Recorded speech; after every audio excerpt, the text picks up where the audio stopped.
April 11th, 1951. The White House, Washington, D.C.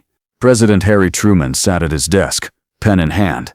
In front of him, a single piece of paper, an order to fire the most famous general in America, General Douglas MacArthur, the man who conquered Japan, the man who saved Korea, the man 60% of Americans wanted to be the next president.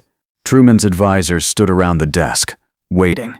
"Mr. President," one of them said quietly, "if you sign this, there will be consequences. MacArthur has millions of supporters. The public loves him. Congress will fight you. This could destroy your presidency." Truman looked up. His face was calm. "I know." He signed the paper. One signature. 5 seconds. And the greatest military career in American history was over. Within hours, the news broke. Newspaper headlines screamed across the country. "Truman fires MacArthur." Radio broadcasts interrupted regular programming. The nation was in shock. But the real story wasn't the firing. It was what MacArthur said 8 days later, when he stood before Congress and gave a speech so powerful that grown men cried, that senators broke protocol to applaud, that the entire nation stopped to listen. This is the story of what MacArthur said when the President of the United States ended his career, and how his final words became more legendary than any battle he ever won. Before we continue, make sure you subscribe. We tell the World War II stories that show the moments when history turned on a single decision. To understand why Truman fired MacArthur, you need to understand what had been happening in Korea for the past year. June 1950, North Korea invaded South Korea. The war was brutal. Within weeks, North Korea had pushed South Korean and American forces to the very southern tip of the peninsula. They were trapped, surrounded, about to be wiped out. Then MacArthur did something brilliant. Incheon Landing, September 1950. A massive amphibious invasion behind enemy lines. Risky, dangerous. Most military experts said it was impossible. MacArthur did it anyway. It worked. North Korean forces were cut off. The war turned. Within weeks, American and South Korean forces pushed north, liberating Seoul, driving deep into North Korea. MacArthur was a hero. Again. But then China entered the war. November 1950. Hundreds of thousands of Chinese troops poured across the border. They surrounded American forces. The war turned again. American soldiers were retreating in freezing winter conditions. Men were dying. MacArthur wanted to respond with overwhelming force. Bomb Chinese supply lines. Strike military targets inside China. Use every weapon available, including nuclear weapons if necessary. Truman said no. This was the problem. MacArthur didn't just disagree with Truman privately.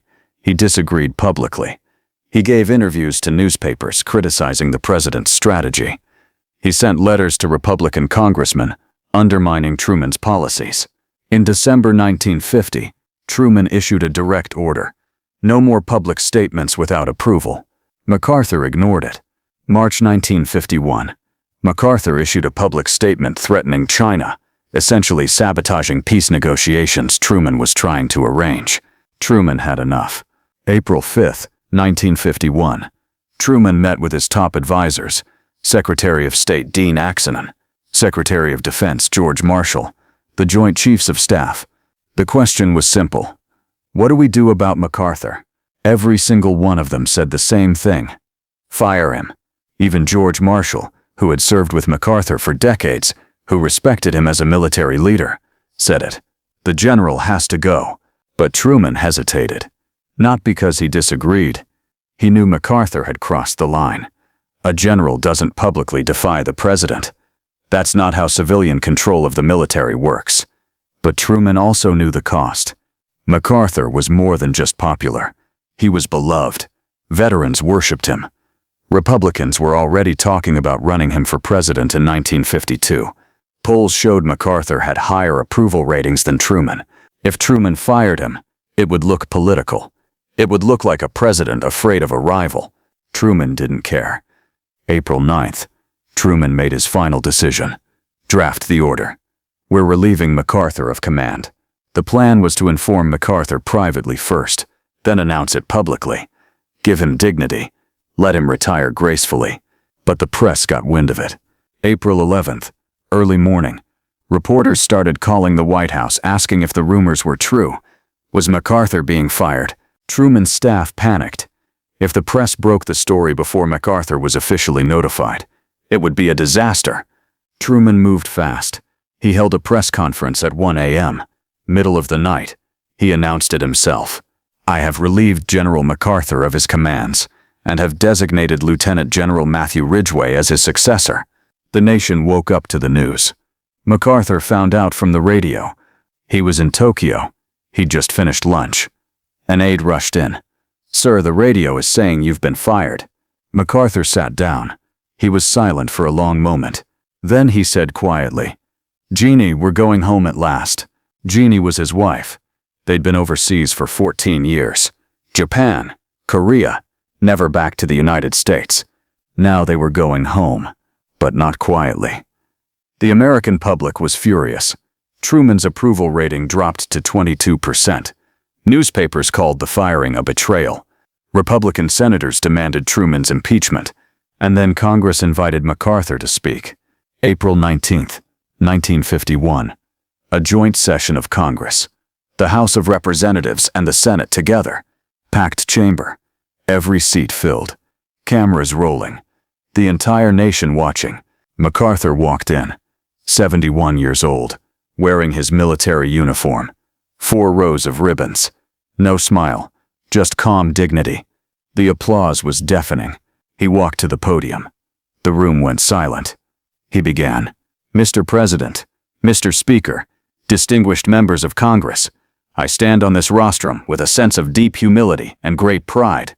Humility in the wake of those great American architects of our history who have stood here before me. Pride in the reflection that this forum of legislative debate represents human liberty in the purest form yet devised. His voice was steady, measured, not angry, not bitter. He talked about Korea, about the war, about why he believed his strategy was right. But he didn't attack Truman, not directly. He didn't need to.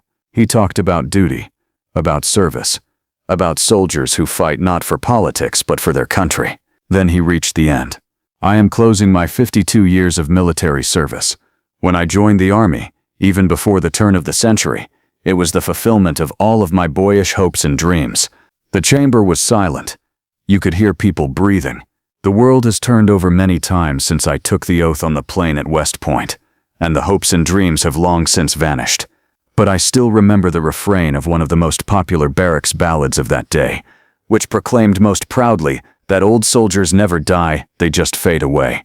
He paused, and like the old soldier of that ballad, I now close my military career and just fade away, an old soldier who tried to do his duty as God gave him the light to see that duty. Goodbye. He stepped back from the podium. The room exploded. Applause. Standing ovation. Senators were crying. Grown men, hardened politicians, weeping openly. The applause lasted for minutes. MacArthur stood there, calm, dignified. Then he walked out. He never held a military command again. The next day, newspapers across the country printed the full speech. People read it and cried. Radio stations played recordings of it on repeat. Truman never publicly commented on the speech. Years later, historians asked Truman if he regretted firing MacArthur. No, Truman said. He was insubordinate. I had no choice. The president is commander-in-chief, not the general. That's how it works. But the speech, the historian pressed. MacArthur's farewell speech. Did it affect you? Truman was quiet for a moment. It was a good speech.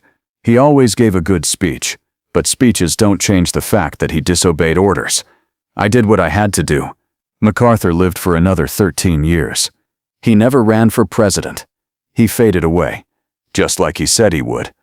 But that speech, those final words, became immortal. Old soldiers never die, they just fade away. Every military officer since then knows those words. They're quoted at retirement ceremonies. They're inscribed on memorials. They've become part of American history. MacArthur lost his command, but he won something bigger. He controlled how his story ended. Truman made the right decision. Firing MacArthur preserved civilian control of the military. It set a precedent that no general, no matter how popular, is above the president. But MacArthur got the last word, And sometimes, the last word is what history remembers. If you were Truman, would you have fired MacArthur? Or would you have let him continue fighting the war his way? Let us know in the comments. And if you want more stories about World War II and the decisions that shaped history, make sure to subscribe.